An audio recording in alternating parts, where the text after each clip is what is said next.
Good morning friends, myself Ravina Singh and welcome to my channel Real Estate Gyaan। मैं अपने बारे में पहले आपको बता दूं, I am working as a real estate consultant. मेरा एक्सपीरियंस इस सेक्टर में काफ़ी अच्छा रहा, तो आज मैंने सोचा क्यों ना मैं अपने एक्सपीरियंस आप लोगों के साथ शेयर करूं, क्योंकि इस सेक्टर में बहुत से लोग इस उम्मीद के साथ आते हैं कि यहाँ पे बहुत पैसा है, कम समय में कम मेहनत में बहुत पैसा कमा लेंगे, लेकिन कुछ ही टाइम के बाद उन्हें सफलता नहीं मिलने की वजह से वो निराश हो जाते हैं, जिसकी वजह से उनका समय और पैसा दोनों बर्बाद होता है।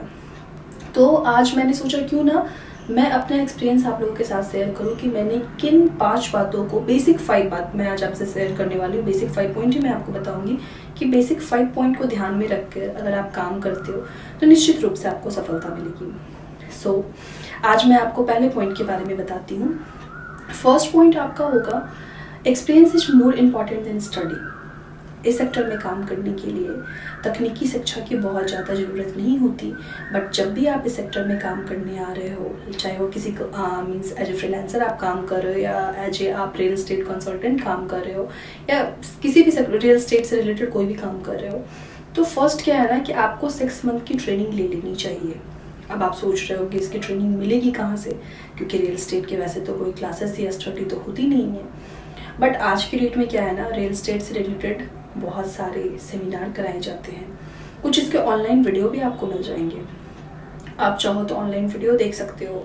बट जो मेरा पर्सनल एक्सपीरियंस है, क्योंकि जब आप रियल एस्टेट में काम करना चाह रहे हो तो बेटर है कि आप किसी ऑर्गेनाइजेशन के साथ, किसी अच्छी कंपनी के साथ आप जुड़ के 6 मंथ की ट्रेनिंग, मिनिमम 6 मंथ की ट्रेनिंग आप ले लें, क्योंकि ट्रेनिंग लेने के दरमियान आपको ये पता चलेगा कि रियल एस्टेट के बेसिक टर्म्स क्या होते हैं, लाइक उनका पेपर वर्क क्या होता है, किस तरह कोई भी बिल्डर के साथ आप प्रोजेक्ट टाइप कैसे करेंगे, रेरा क्या होती है, आज की डेट में रेरा बहुत इंपॉर्टेंट है, उनका किस तरह से आपका लाइक एग्रीमेंट होता है या MOU क्या होता है, रजिस्ट्री कैसे होती है, कस्टमर को लोन कैसे मिलेगा, ये सारे जो रियल एस्टेट के बेसिक टर्म्स होते हैं वो सारे कुछ आपको काम करने के टर्म में ही समझ में आएंगे। सो फर्स्ट पॉइंट आप ये ध्यान रख लें। सेकेंड पॉइंट की मैं बात करूँ, सेकेंड पॉइंट आपका होता है प्रीफर्ड लोकेशन। ये भी बहुत इंपॉर्टेंट होता है, प्रीफर्ड लोकेशन, क्योंकि होता क्या है ना, जब आप रियल एस्टेट में काम करने आ रहे हो तो हम लोग पूरी सिटी एक साथ कवर कर लेते हैं। तो मेरे अकॉर्डिंग मैंने जो गलती करा है, तो मैं वो गलती अब मुझे समझ में आ रहा है तो मैं अपनी ही एक्सपीरियंस आपको बताऊंगी। ऐसा नहीं है कि मैंने कुछ अलग चीज़ें आपको बता रही हूँ। आप पूरी सिटी ना कवर करके आप एरिया वाइज कवर करो, क्योंकि होता क्या है ना, आप एक एरिया में कोशिश करो कि 10 से 12 प्रॉपर्टी आपको मिल जाए, तो एरिया वाइज में आपको मेहनत भी कम लगेगी, आप कस्टमर को ऑप्शंस भी ज़्यादा दे पाओगे। सपोज किसी कस्टमर की रिक्वायरमेंट XYZ लोकेशन में है, आपने उसे एक साइड दिखाया, उसे पसंद नहीं है, उसी लोकेशन में आप दूसरी साइड दिखा रहे हो, तीसरी साइड दिखा रहे हो, तो वो क्या है ना, आपके वहाँ पे कन्वर्जन के भी चांसेस बढ़ जाते हैं। तो पूरी सिटी ना कवर करके स्टार्टिंग आप एरिया वाइज करो, कोशिश करो कि एक एरिया में कम से कम आपको वहाँ के 10-12 प्रॉपर्टी मिल जाए। थर्ड पॉइंट की मैं बात करूँ तो थर्ड पॉइंट आपका होता है गुड कम्युनिकेशन स्किल्स। इस सेक्टर में काम करने के लिए आपको गुड कम्युनिकेशन स्किल्स होना बहुत इंपॉर्टेंट होता है, क्योंकि ये आपका पब्लिक रिलेशन का काम है। आप किस तरह से उनसे बात करते हो, आपकी प्रेजेंटेशन कैसी है। अब कितने लोग गुड कम्युनिकेशन स्किल्स के मतलब समझ लेते हैं कि इंग्लिश में बात करना, तो मैं बता दूं ऐसा कुछ भी नहीं है। आप जिस लैंग्वेज में कंफर्टेबल हो, जिस लैंग्वेज में आप अपनी बातों को स्पष्ट रूप में रख पा रहे हो, वो इम्पॉर्टेंट होता है। चाहे वो हिंदी हो, वो इंग्लिश हो, वो किसी अदर लैंग्वेज भी हो, बट आप अपनी बातों को स्पष्ट रूप में सामने वाले के सामने रख पा रहे हो। क्योंकि होता क्या है ना, first impression is last impression, आपने सुना ही है, चाहे वो आपकी टेलीफोनिक कन्वर्सेशन ही हो या आपका फर्स्ट मीटिंग ही क्यों ना हो। कस्टमर की रिक्वायरमेंट को समझना, उनकी रिक्वायरमेंट क्या है, उसके अकॉर्डिंग उनकी रिक्वायरमेंट को फुलफिल करना।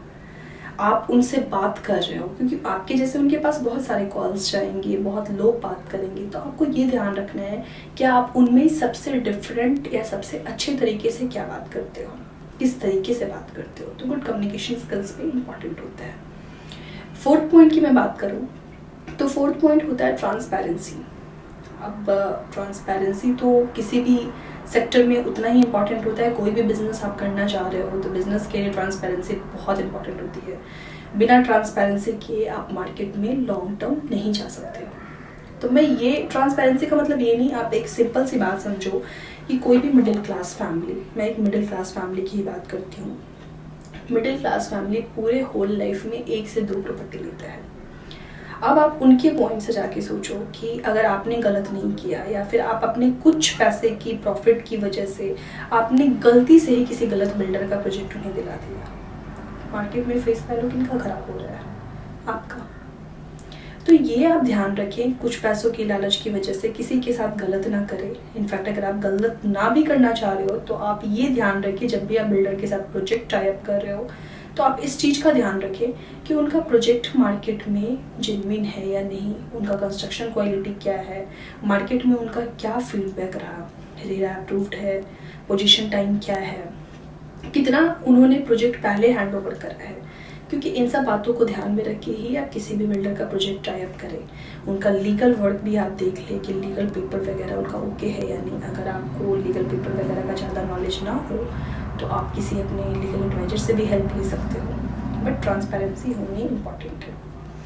अब लास्ट पॉइंट की मैं बात करूँ तो सेलेक्टर प्रॉपर्टी टाइप। अब आप सोचोगे सेलेक्टर प्रॉपर्टी टाइप क्या होता है? अब प्रॉपर्टी टाइप में क्या होता है ना, लाइक रेजिडेंशियल भी होते हैं, कमर्शियल्स भी होते हैं, इंडस्ट्रियल भी हैं, प्लॉट भी है।